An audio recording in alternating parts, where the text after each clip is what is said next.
Mais uma vez, nós estamos entrando na tua casa, com a tua permissão, com o programa Palavra de Fé. Nessa oportunidade, nós vamos fazer uma reflexão sobre fé, algo muito falado e muitas vezes mal compreendido. Vamos então para o conceito de fé que nós encontramos na Bíblia Sagrada, no livro de Hebreus, capítulo 11, versículo 1. Assim diz a palavra de Deus. Ora, a fé é a certeza de coisas que se esperam, a convicção de fatos que não se veem. Muito interessante essa palavra, né? Em outra tradução diz que a fé ela é o fundamento, firme fundamento das coisas que se esperam. Ou seja, eu não vejo, mas eu creio que vai acontecer.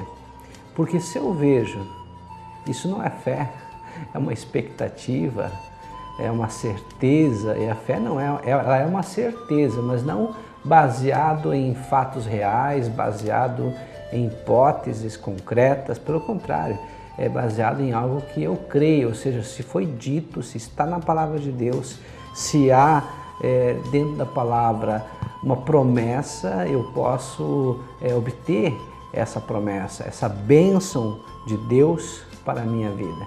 Então a fé realmente é essa certeza. Eu não vejo, mas eu creio que vai acontecer. Em outra passagem, em Marcos 2,14, Jesus disse para alguém assim, vem e segue-me. E essa pessoa se levantou e o seguiu. Então, nós queremos falar hoje sobre fé, mas no sentido de fé com obediência, fé no sentido de obedecer. Então, a fé não é um simples confissão, mas é um ato de obediência. Tem uma palavra muito interessante, um ditado que diz assim, se nós perdermos dinheiro, perdemos alguma coisa. Se perdermos o emprego, perdemos algo de valor. Se perdermos a família, perdemos grande coisa. Entretanto, se perdermos a fé, perdemos tudo. E essa palavra, esse pensamento é bem interessante porque em nossa vida, no cotidiano, nós perdemos muitas coisas. Assim como ganhamos outras, perdemos outras também. E nós estamos acostumados a ganhar, nós não estamos acostumados a perder. Por exemplo, quando você faz um plano e aquele plano ele sai fora do que você planejou, você fica frustrado, você fica às vezes paralisado, você não sabe o que vai fazer. E na vida é assim, a gente ganha, a gente perde, há momentos que nós ganhamos e há momentos que nós perdemos. E o vencedor realmente é aquele que está preparado, não só para vencer, mas também para perder. E quando ele perde, ele sabe extrair da derrota pontos positivos a ser melhorado, a ser aperfeiçoado, a ser corrigido. Então hoje nós vamos falar um pouquinho sobre a fé. Então a pior perda de um indivíduo, ou seja, o que o indivíduo pode perder, que é o pior para ele perder, é quando ele perde a fé. Então nós não podemos perder a fé nunca, jamais. A palavra de Deus também diz em Hebreus 11,6 que sem fé é impossível agradar a Deus, porque aquele que se aproxima de Deus tem que crer que Ele existe e que Ele é galardoador, ou seja, recompensador, abençoador daqueles que o buscam, daqueles que estão próximos e buscam a face dEle. Então, se eu não tenho fé, eu não consigo agradar a Deus.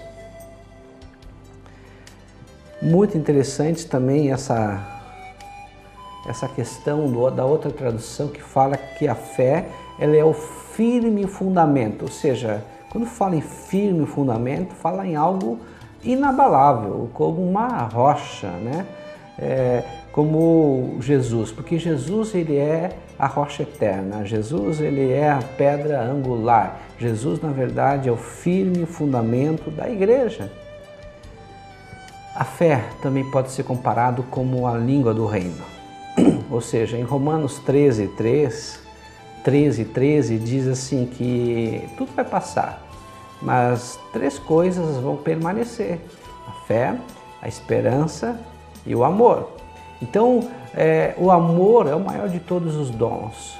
Deus é amor. Quando nós efetivamente amamos, nós nos tornamos filhos de Deus, porque Deus, como Pai, é amor.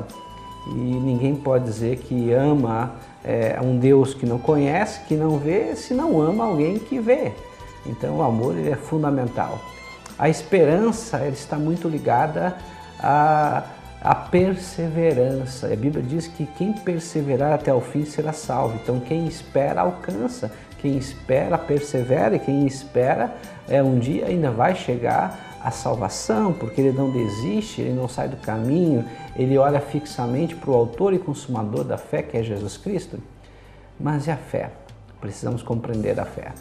E a fé como língua do reino é como se você fosse para um país estranho, onde tem outra linguagem, e você está lá agora perdido nesse país e você precisa conversar, se relacionar com as pessoas desse país. Então imagina só uma situação, você agora vai para a Europa, vai para a Alemanha, mas você não fala alemão, você talvez arranha quanto muito um espanhol ou um portunhol e chega lá e tem que falar alemão. Você vai tentar se comunicar através de sinais, de gestos, mas isso é limitado. A mesma coisa acontece quando nós também não temos fé. Quando nós não temos fé suficiente, a nossa linguagem não é compreendida no reino do Espírito. Por isso da importância da fé. Muito interessante essas questões. Precisamos e necessitamos de fé. Então a fé não é uma decisão de iniciativa pessoal, né? Se tenho a capacidade de decidir, não preciso de fé. Se eu estou enxergando a bênção, isso não requer fé, porque a fé é algo que eu não vejo, mas eu creio que vai acontecer, e isso que faz a diferença. A fé, então, na verdade, ela é obediência. Então, quando eu obedeço, quando eu me rendo, quando, no caso, eu abandono as minhas perspectivas humanas e eu creio na palavra de Deus, eu estou provando a minha fé. Há uma situação bem interessante quando Jesus estava caminhando por cima das águas e no primeiro momento eles pensavam que fosse um fantasma e os discípulos ficaram apavorados e aí Jesus diz assim, não tenha medo, sou eu, o Mestre Jesus. E Jesus diz assim para eles, não tenha medo. E aí Pedro diz, és tu mesmo, Mestre? Sou eu, Pedro. Se é o Senhor, então diga que eu vá andando sobre as águas. E aí Jesus diz, vem Pedro andando sobre as águas. E Pedro começou a andar sobre as águas. Ou seja, enquanto Pedro obedeceu e olhou fixamente para o Mestre, para Jesus, ele andou sobre as águas. Ou seja, o impossível aconteceu. Agora, quando ele desviou os olhos de Jesus, ele começou a afundar. Será que não acontece isso conosco hoje? Quando nós confiamos a Deus, nossas vidas, nossos problemas, nossos dilemas, e daqui a um pouco começamos a olhar mais para a força do nosso braço, talvez para o dinheiro que você tem, talvez para o estudo, talvez para os teus relacionamentos, ou seja, os teus amigos, você já não confia mais em Deus como confiava antes, mas confia naquilo que é tangível, naquilo que é concreto, naquilo que você pode tocar. Talvez isso seja uma demonstração que a tua fé ela está enfraquecendo, a tua fé está se esvaziando, a tua fé ela está se esfriando. Então talvez você precisa colocar teu olhar novamente para Jesus. Um outro exemplo muito interessante foi de Abraão. Deus chamou para Abraão e disse, Abraão, sai do meio da tua terra, da tua parentela e vai para uma terra que eu vou te mostrar. E Abraão obedeceu.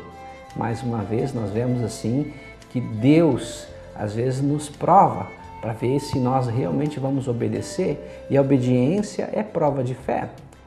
Mais uma vez Abraão, um dia Abraão já estava já bem velho, e Deus já tinha abençoado ele com Isaque, o seu filho, e Deus pegou e provou Abraão e disse: Abraão, leva o teu filho, o teu único filho, o filho que tu amas, e me sacrifica a mim lá no Monte Moriá. E Abraão obedeceu, e Abraão foi, e Abraão levou o seu filho, e Abraão ia sacrificar o seu filho. Deus disse: não, Abraão, não precisa mais, agora eu sei que tu me amas. Tu estava a ponto de sacrificar o teu único filho. Mas pastor, Abraão não tinha outro filho? É claro que ele tinha outro filho chamado Ismael, mas o filho que estava no coração de Abraão era Isaque, porque era o filho da promessa. Muito interessante. Então, quando nós temos fé, nós temos que obedecer. A palavra de Deus já falava isso antes, em 1 Samuel 15, 22, a segunda parte diz que é melhor obedecer do que sacrificar. Então, quando nós obedecemos, na verdade, nós estamos demonstrando a nossa fé, uma fé prática, uma fé ativa, uma fé racional, uma fé inteligente. Quem obedece também se torna amigo do Senhor. Em Evangelho de João, capítulo 15, versículo 14, diz assim: quem tem os meus mandamentos, ou seja, quem obedece os meus mandamentos, é meu amigo. Então vocês serão meus amigos se obedecerem os meus mandamentos. Vocês serão meus amigos e vão provar que me amam se obedecerem. Ou seja, quem tem os meus mandamentos e lhes obedece, esse é o que me ama. Então nós podemos até dizer: eu amo o Senhor. E quantas pessoas estão aí dizendo que ama a Deus de todo o coração, mas não obedecem.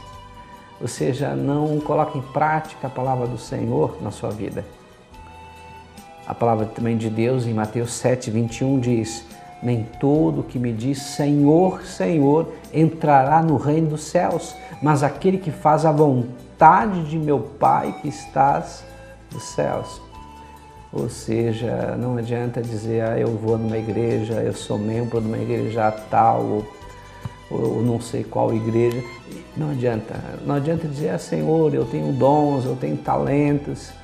E o Senhor vai dizer: eu não te conheço.